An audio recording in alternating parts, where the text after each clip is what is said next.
to the word slave.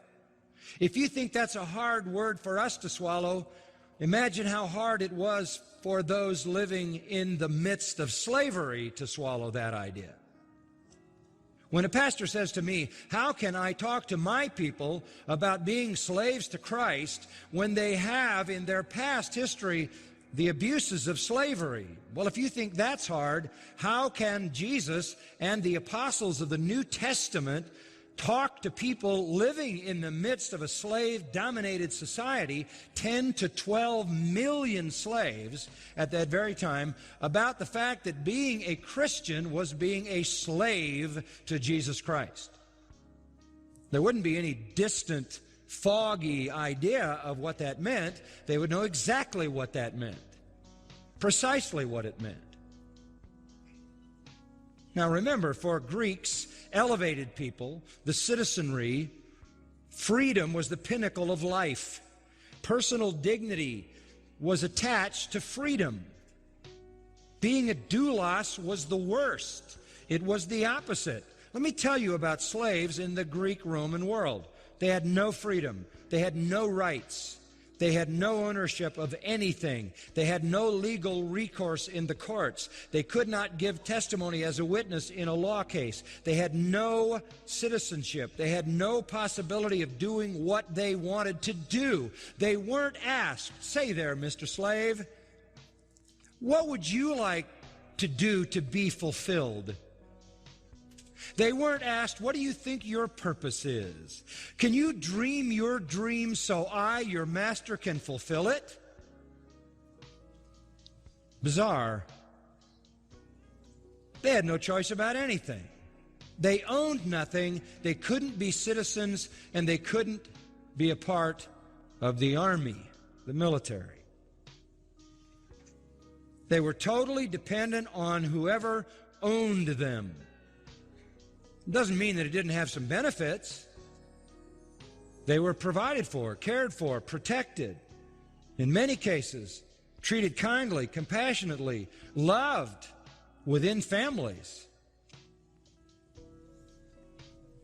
But to the Greek and the Roman, philosophically and socially, freedom was the pinnacle of life. So free men had only scorn for slaves, and slaves longed to be free. By the way, we cannot find in Greek literature, and there's a lot of religious Greek literature, because they were very religious. They had many gods, as we know. Remember Mars Hill, Athens? They had statues to gods that they didn't even know, as well as the ones they thought they knew. Very, very religious. Never in the religious language of that world can there be found the use of the word doulos to describe the relationship between a worshiper and his God. They used philos, friends. They were friends of God. They were not slaves of their deities. That was repugnant to them. That was repulsive to them. They loved freedom. So the idea of coming along in that world and announcing to people that you must become a slave of Jesus Christ was just another way to present the message to make it impossible to believe. Nobody is going to line up to become anybody's slave. Slaves already had enough of slavery. Free men had nothing but disdain for slavery. And yet the New Testament holds back absolutely nothing. We're called to be slaves. Now, the difference between a slave and a servant is obvious. Obvious. Servants were hired to work for wages. Servants were hired to work for wages, and they could quit. They were paid a wage for a job. Slaves were owned, and they could not quit. If they ran away, they were found arrested, flogged, and there's all kinds of ancient writings about the flogging of slaves and worse, and sometimes, many times, crucified publicly as a demonstration to the rest of the slaves of what could happen to them if they ran away. One of the great stories of a runaway slave is the book of Philemon in the New Testament, right? In fact, the Apostle Paul encouraged Onesimus, the runaway slave, when he met him to go back home, because that was the right thing to do, and he encouraged Philemon to treat him with love, compassion, forgiveness, and embrace him. In spite of this reality of slavery, and because it is so distasteful and has been for so long, the translators of the New Testament have done everything they can to edit it out. I could only wish that if you get the opportunity, find a copy of Goodspeed's translation.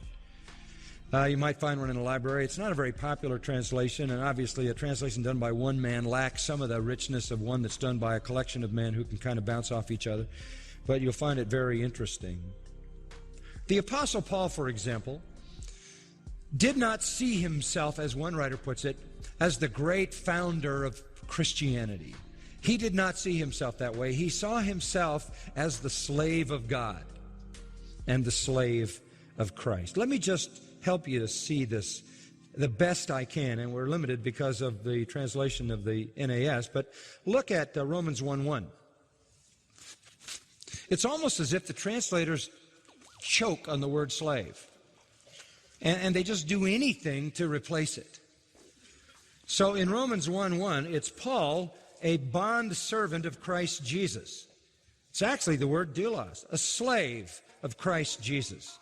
That was his formal introduction, a slave of Christ Jesus. Happily so. Philippians chapter 1, verse 1, he includes Timothy, Paul and Timothy. And again, the NAS is bond servants. The Greek is slaves of Christ Jesus. Back in Galatians chapter 1 and verse 10, Paul says it again. The end of the verse, he says, if I was trying to please men, I would not be a slave of Christ. Now, he understood what slavery meant. I only do what pleases my master. This is the singular focus of being a slave. You don't have to please a lot of people. You just please one. That metaphor is critical to understanding our relationship to the Lord. If we're going to talk about a personal relationship